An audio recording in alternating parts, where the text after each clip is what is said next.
Welcome guys to my first ever Flash review. Now I know I did the other videos with camera and everything, but right now I'm very tired because I just finished watching it and I wanted to give you my fresh thoughts of the episode. This episode was very good. Now I'm gonna keep it very short and I've prepared actual points and I haven't written them down. This time I'm gonna use images in order to explain so you actually see what we're talking about. What happened in this episode? Let's begin with the first part. The whole subplot of this episode was the heist of the gold, which really didn't go anywhere, which was sad for me. I really wanted to see an actual kind of heist type of thing, which brings me to my second point, which is this guy. Now this guy, we saw him in the trailer of the episode, and we were wondering who this guy was. Now if you ask me, for the first look I could go with either Deathstroke, but we know that it's not him, or you can go with Sportsmaster. Why Sportsmaster? Because the mask and everything, and I feel like, you know, that could have been it. But it actually isn't that person. It's actually somebody else who we actually know. Now what happened here is pretty much he did the whole bazooka thing to the truck and it exploded. I don't know, it didn't make any sense because he was trying to steal the gold, but then he blew it up and it didn't make any sense. But it really, this plot didn't go anywhere, and the next thing that came was the actual addressing, where Iris went to the Star Labs and addressed Barry Allen about the whole thing that happened last episode with Spark. This was weird. This reminded me of Laurel when she found out about Oliver that he's the Arrow.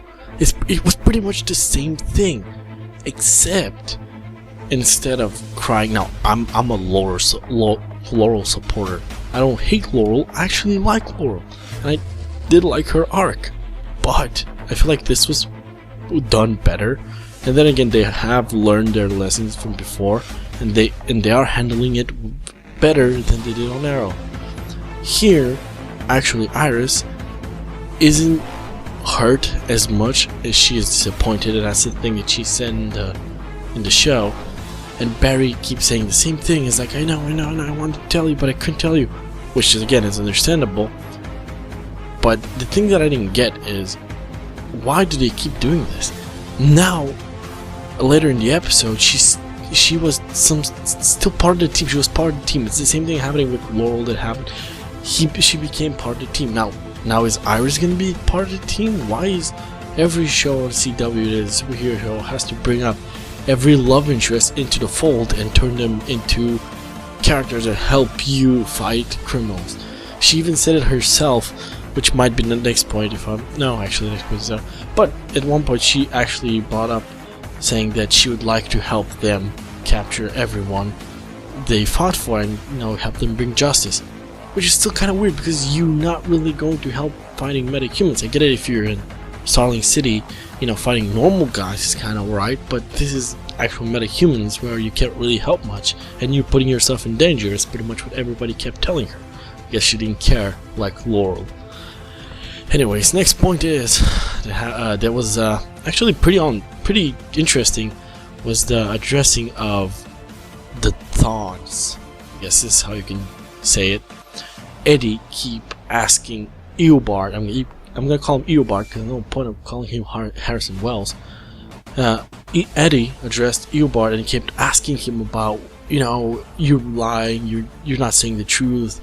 If you're really if you're really a Thawne, prove it to me. And he kept totally shutting him down. He kept saying, I have nothing to prove to you. I'm from the future, I know. This doesn't matter. I should be bothered. And at one point, Eddie pissed him off so much that he actually just right up to his face. And he's like, shut up. And Eddie just closed his yap and didn't say anything else. The next thing that happened was the confrontation with Daddy and daughter. It was same thing with Laurel and Lance. Okay, Laurel Lance. But it's the same thing that happened on Arrow. But again, the same thing as before. It was handled a lot better because this time the dad isn't this crazy cop. Because compared to Laurel's dad, Iris's dad is actually a lot calmer and more collected, and seems to understand the situation better, and he is actually letting her know that they did do it for her own good, which she still doesn't get, but is taking it way better than Laurel did. So that's good, I guess. And this is the point where she tells him, you know, if you told me, I could have helped you guys. And the dad knows that she really couldn't help, because he himself feels out of place when he's trying to help Barry. So that was just completely out of place. The next thing is this is the guy under the mask. It's actually Eiling. Now, I kind of suspected that, but it just didn't feel right, because why would Eiling do that? But it got explained very well. Eiling actually is under Groot's mind control. Groot actually does have mind control, and we did kind of see it in the trailer, but we didn't really think he had mind control. We actually thought that he had some telepathic thing that isn't mind control, because mind control kind of felt like it wasn't something they were willing to do on the Flash yet. But I guess we were wrong, and they did do it, and that is what happened. Groot mind controlled Eiling into doing all of that to distract the Flash from Harrison Wells, who is Groot's father. Which in this scene, Groot is talking through Eiling to the Flash, and apparently Groot grew up in Starting Labs, which we kind of know, but apparently Caitlin was a good person who took care of Groot, and he's like, okay, Groot, like, you know, it was weird. Cisco got completely neglected, and Groot actually knew Barry was the Flash, which probably got into his head, like deeper than just the top, which was also very interesting to see. And then they just kept him enclosed until, I guess, the whole thing came out of his head. I mean, Groot came out of his head, because he was in there the whole time. There was this mumbo jumbo about sinking brains, which is pretty much the best way to explain mind control in that case. And this is another thing that happened, is Groot tried to mind control or just fuck with Barry's head at the point of when they tried to confront Groot in the sewers. But it doesn't go as planned when Groot actually knocks the shit out of Barry and captures Joe. I don't know why I blanked on Joe's name. Why do I keep blanking on names? But yeah, he captures Joe, knocks the shit out of Barry, and Cisco is just like, what the fuck am I supposed to do? With his references of all the movies that he's seen. So yeah, Joe is captured. Joe is shitting himself in the sewers when Groot confronts him.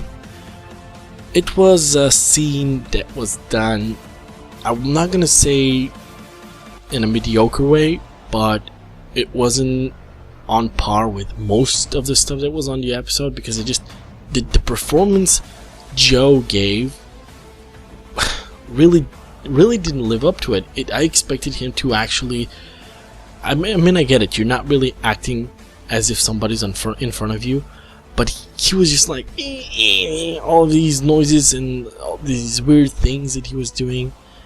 It just took me out of the whole scene, and it didn't feel like he was actually afraid of Groot. It was actually as if he was mocking him. Well, at one point he did it. Banana? Groot hates banana. And that was funny. The whole thing was just a mixture of different waves.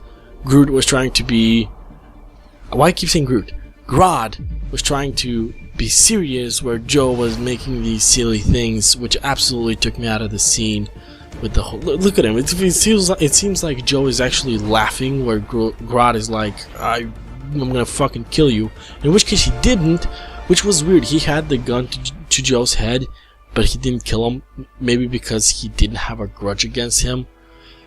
But still, it didn't make any sense since he killed all these other people. I guess you can't kill the main characters, but still, you know, it didn't make much sense in that case.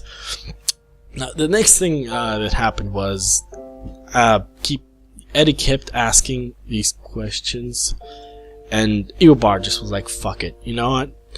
You keep asking these questions, you're pissing me off, now I'm gonna hurt you deeply. So what he did was, he's like, too bad you're not gonna marry Iris. What? And he's like, what? What? And he's like, oh yeah. Yeah, you're gonna marry this girl called, what was it? Augusta or nah, not Angus, but something like that. Something very oldish name, which is super weird. And then he's like, here's the paper. Read the subline. You know, freaking Iris, you know, Iris West Allen is the name. This is, he's shocked, and he throws the ring away and everything. And this, I think, is the best way you could have handled the situation, where now Eddie is gonna be absolutely against Barry, and this is how it's gonna start the whole Barry versus Thawne, you know, Alan versus Thawne type of thing for centuries that he's talking about. What really was interesting at one point was when he was talking to him, I thought, you know, he called him he's the most disappointing Thawne in all of the Thawnes, which made me think, what if, you know, because there's a chance that Eddie could actually be Barry's brother in a storyline that they've had, and I thought at one point that he was actually going to go and tell him, because you're not an actual Thawne. Sadly, it didn't happen, but in a way I guess it's good, because there's a chance now that Eddie could actually become the first Reverse Flash, which is absolutely crazy, and I'd love to see that. I'm just hoping they don't take 2 seasons extra to do that. We get to the point where Barry confronts Grodd himself. Now he got this weird thing to prevent Grodd from getting in his head from Cisco, and they weren't sure if it's gonna work. It did work, but then he broke it in the fight. He tried to do this Sonic Punch, or what was it called? I forgot the name. But he tried to do that he used before. It didn't work. Grodd just stopped him with his hand, just threw him like a fucking bitch. And then a train almost hit him. Didn't work. He got away with the passion of love that freaking Iris on the phone, pretty much, in his head was like, you can do it, Barry, do it for me. And he was like, okay, gets up, pulls back, train goes past. Grodd is like, I'm gonna fucking kill you. He jumps, and there's the dumbest fucking thing happening. I don't get it. A train passed just a few seconds ago on the line, on the tracks, you know, the tracks, the same tracks. Grodd jumps in, Flash is standing on the same tracks, and another train comes from behind. At pretty much, there's literally not even a minute of space between both trains.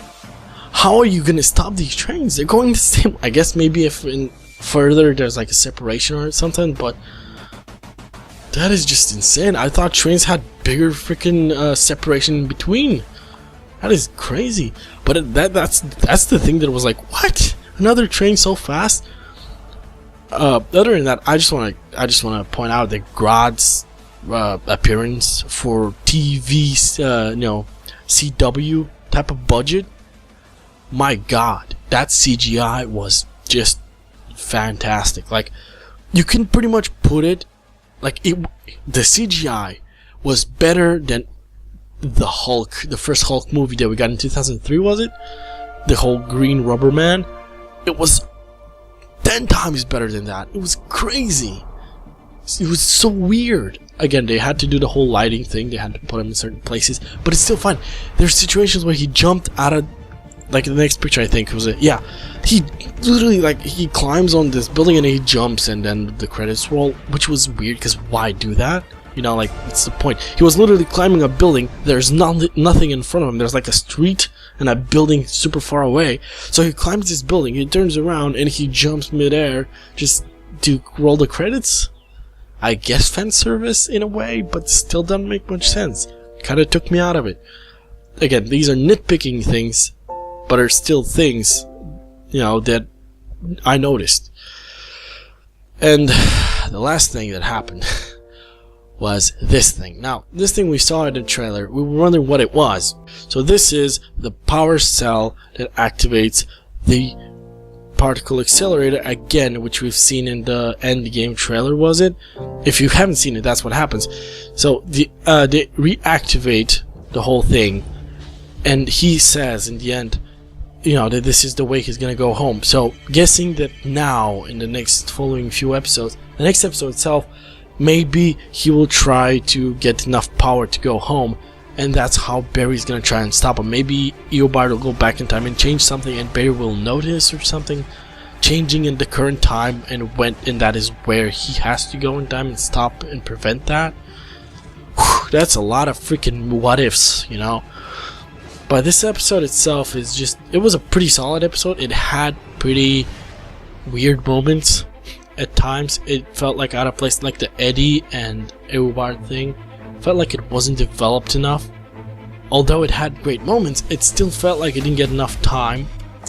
But the good thing about the Flash is there are no flashbacks like Arrow, which take you out of the whole episode. And there is a solid stream of no stopping. But I feel like they should have not done the whole robbing, you know, of the gold thing, because that was absolutely unnecessary. That absolutely did no justice to anything. You could have just done Eileen in a different way, just not that way. That was, I know it didn't take a lot of time to do, but it still felt like it wasn't necessary to be done. But this episode was fantastic. Grodd looked amazing. What else can I say except for give it a score, which my score compared to IGN, which gave it an 8.8, and AV Club. I keep comparing it to those guys because they actually have somewhat credible reviewers. AV Club gave it a A-, and I'm going to give it a 8.7. Usually I'd give it higher than IGN, but in this case I just didn't enjoy it as much. They were giddy moments. I was crazy at points. But in others, I just felt like it took me out of it, you know, and that's why I'm giving it a lower score than maybe others would. Now again, that's just my opinion, and that is what you're doing here. You're watching me for my opinion. Let me know if you want me to do reviews for Arrow or other things. This week I'm just doing these to test out and see if you guys enjoy my reviews. Maybe switch it up a bit, maybe try different ways. You can suggest things in the comments, or just hit me up on Twitter. Links are everywhere in the description or whatever. So yeah, thank you guys for watching, and I hope to see you next time.